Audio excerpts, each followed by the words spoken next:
bahwa Anda mengatakan Pak mati itu sakit. Apa yang Anda rasakan waktu itu?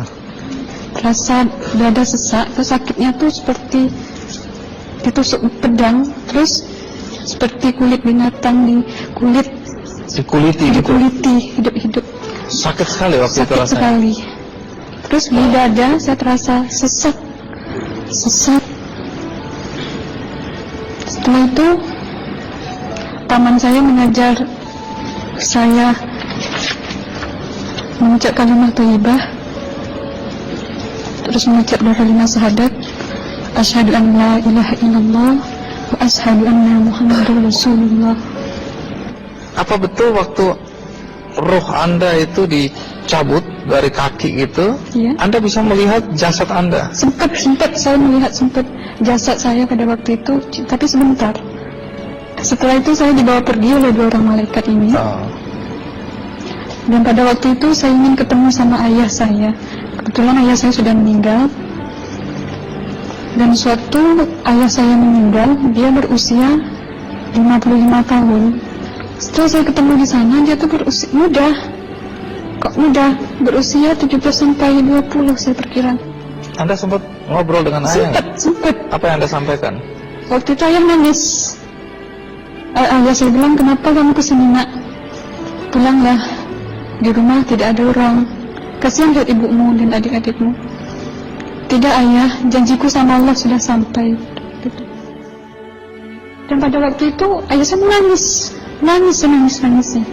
Lalu apa yang dia ucapkan? Diam aja dia, tersilang. Kembali ke malaikat tadi, bentuk yang Anda lihat seperti apa malaikat ini? Dia ini laki-laki, tapi mukanya sama semua. Berapa malaikat? 2. Iya. Fisiknya seperti apa? Seperti berserban, berpakaian ihram, mukanya sama. Wajahnya seperti apa? Wajahnya sulit saya gambarkan. Yang jelas dia ini sama, dua-dua itu sama rupanya. Apakah ada ucapan dari 2 sosok yang Anda anggap malaikat itu? Ada. Apa kata mereka? Waktu itu saya mengalami perjalanan spiritual. Saya disoal oleh malaikat itu dengan sebutan Ma ayyutuka, siapa Tuhanmu? Tanya.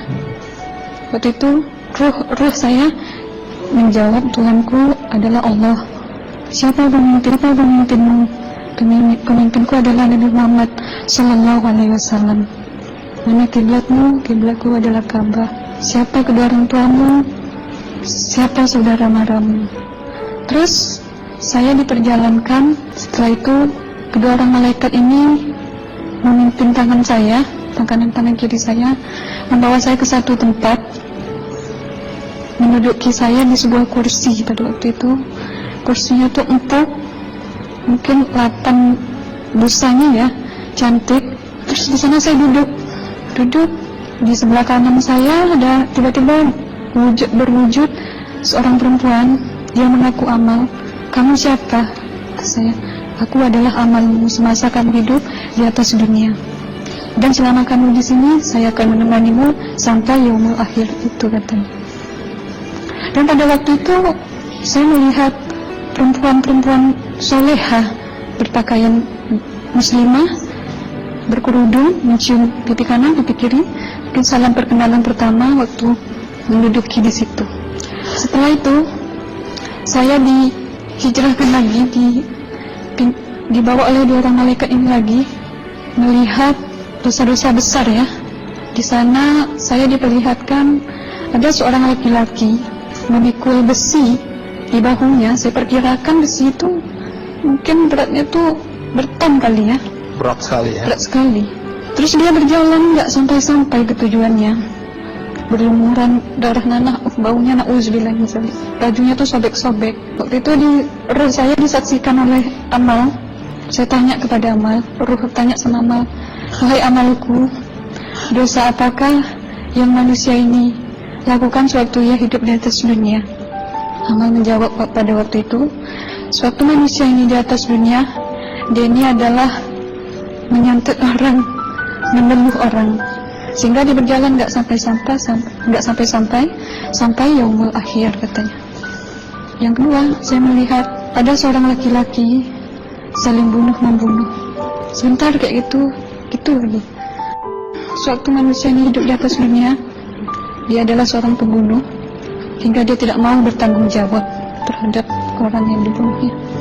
Terus yang ketiga, saya melihat ada seorang laki-laki dihujam kemaluannya pakai besi panas, timah panas itu ya, hingga menembus.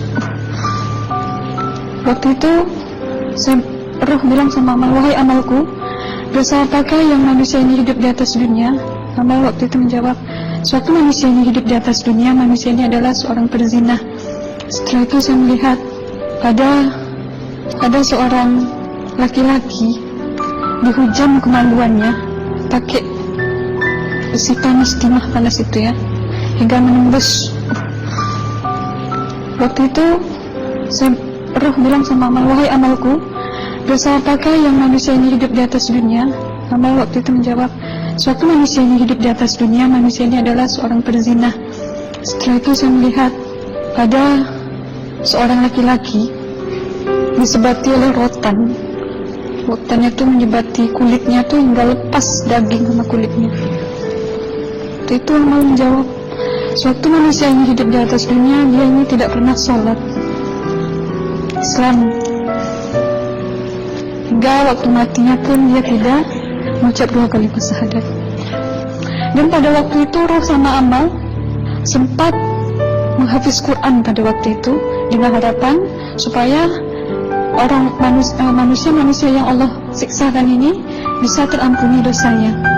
Jadi masih sempat waktu itu ya? Iya, roh sama amal yang menghafiz Quran, bertahzim, bersalawat, baca ayat 1000 dinar, membaca Yasin. Tapi sayang, bahkan tambah banyak Allah tidak mengampuni dosa-dosa mereka, sayangnya. Setelah itu, akhirnya yang terakhir kali berzikir. Zikir saya pada waktu itu, subhanallah, walhamdulillah, wa la ilaha illallah, wallahu akbar, la haula wa la quwwata illa billahil aliyyil azim. Sekuat-kuatnya nada saya berteriak, tiba-tiba saya merasakan detik jantung ya. Waktu itu mungkin paman saya yang menyaksikan. Itu saya koma. Disitulah sebenarnya Anda kembali ke jasad ya? Iya, benar.